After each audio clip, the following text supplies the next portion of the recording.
Buenos días con todos. Gracias a la invitación del Colegio Médico para exponerles el tema que me han designado.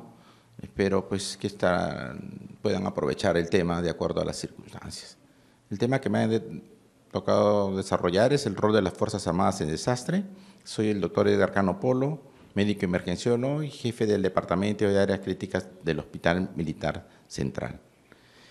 Es conocido el rol de las Fuerzas Armadas en el desarrollo nacional.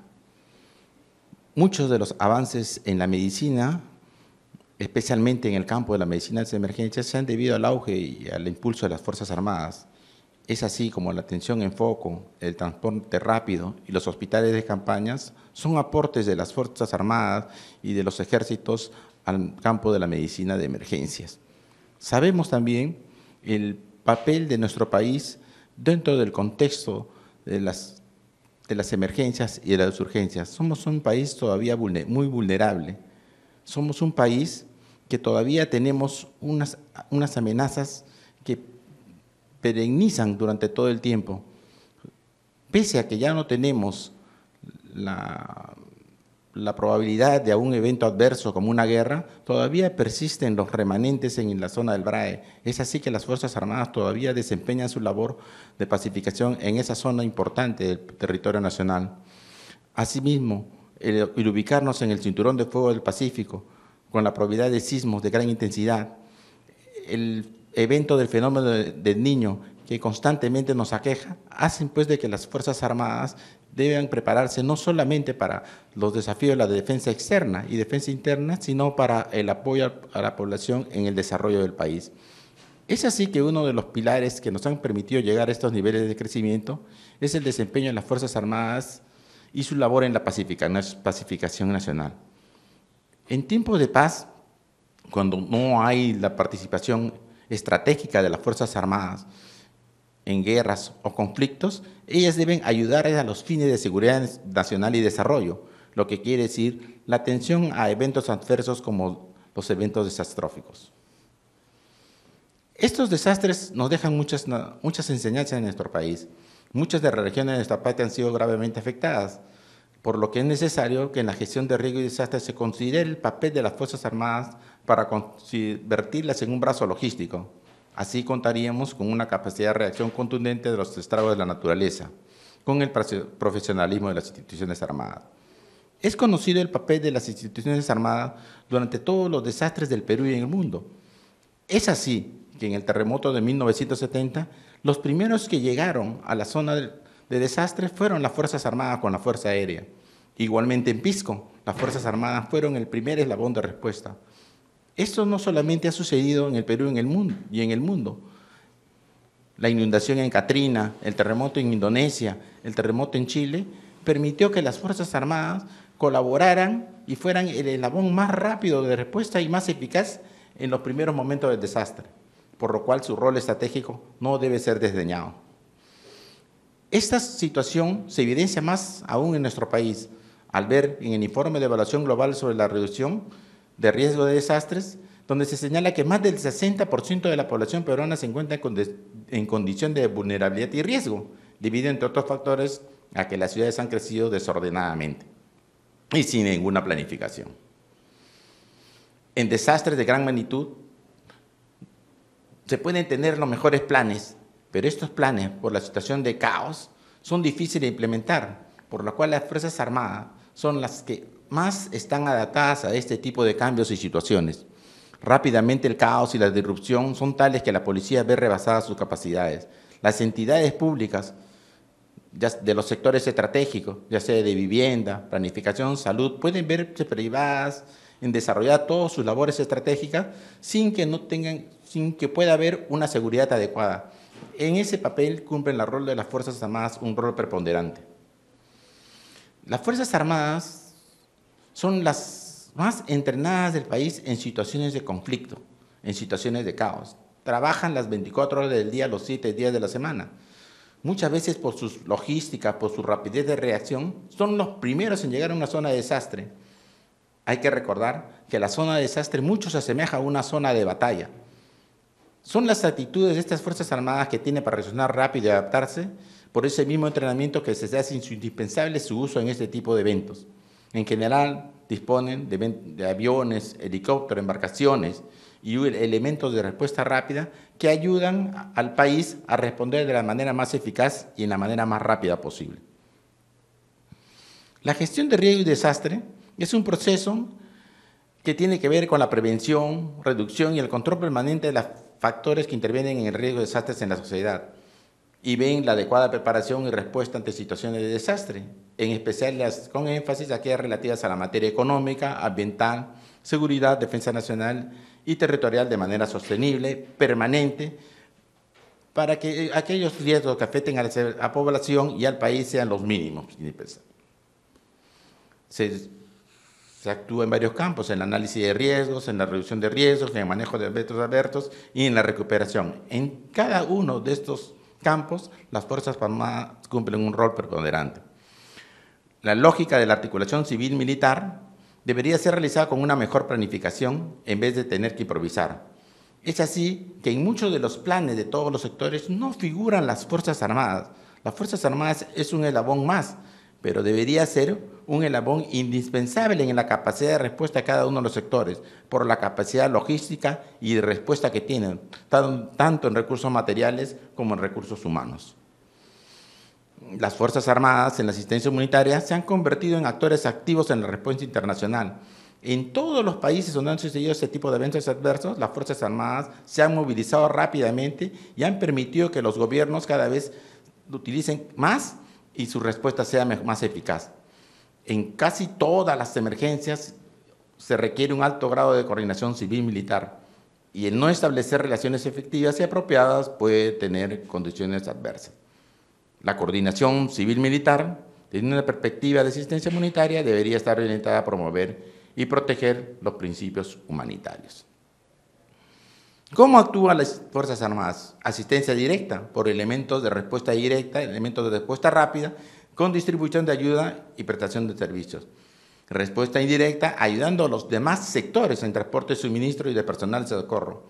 Asimismo, viendo toda la infraestructura de soporte del país y de la zona afectada, como reparación de vías, manejo del espacio aéreo, proporción de líneas vitales, que facilita la asistencia en beneficio de los afectados. El sentido de la defensa también requiere un escudo de protección contra estos eventos. No solamente las Fuerzas Armadas deben actuar en defensa de la integridad nacional, sino defenderlo de todos aquellos eventos que puedan afectar el normal desarrollo de la población, sabiendo que la población peruana tiene un gran grado de vulnerabilidad.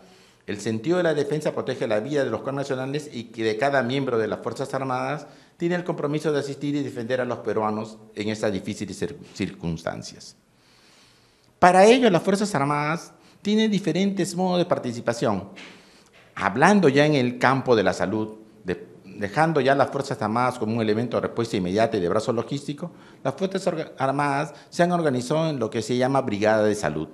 La Brigada de Salud es un equipo de trabajadores de salud acreditado y equipado y de rápida movilización para fortalecer la capacidad de respuesta a los niveles locales de salud en un manejo de emergencia y desastre. Esta Brigada de Salud, que por norma deben tener todas las Fuerzas Armadas, se llaman las Brigadas Médico-Tácticas y están adaptadas, capacitadas y calificadas para actuar en no menos de 24 horas en la zona de desastre. Para ello, las instituciones armadas se han preparado con equipos y con calificación y con entrenamiento para poder responder a estos eventos. La Brigada Médico-Táctica es el conjunto de profesionales de cada institución armada cuya relación será centralizada por el Comando Conjunta y puesta en conocimiento del MINDEF, que son las que la activan estos mecanismos de respuesta y disponen que cada instituto armado pueda movilizar esa Brigada Médico-Táctica a la zona que se considere necesaria. Asimismo, las instituciones armadas deberán facilitar todo el componente logístico, equipamiento y personal que deban integrar las cuales desarrollan sus acciones en el ámbito prehospitalario. Estas brigadas médico-tácticas se ponen en disposición de los gobiernos locales en las zonas o en los puntos que ellos consideren necesario para articular la capacidad de respuesta local. ¿Cuáles son las funciones de estas brigadas médico-tácticas? Rescate liviano, no de estructuras colapsadas, solamente en zonas donde no sean que se exponga mucho el personal. Para ello hay otras instituciones como el Cuerpo de Bomberos que se encargan de eso. Atención a las personas y su clasificación según gravedad, la atención en foco, preparar la evacuación de pacientes, ayudar en el manejo de suministros y apoyo logístico para atención y evacuación de heridos y comunicación y coordinación de acciones en el área afectada. Otra forma de respuesta de las Fuerzas Armadas es el hospital de campaña.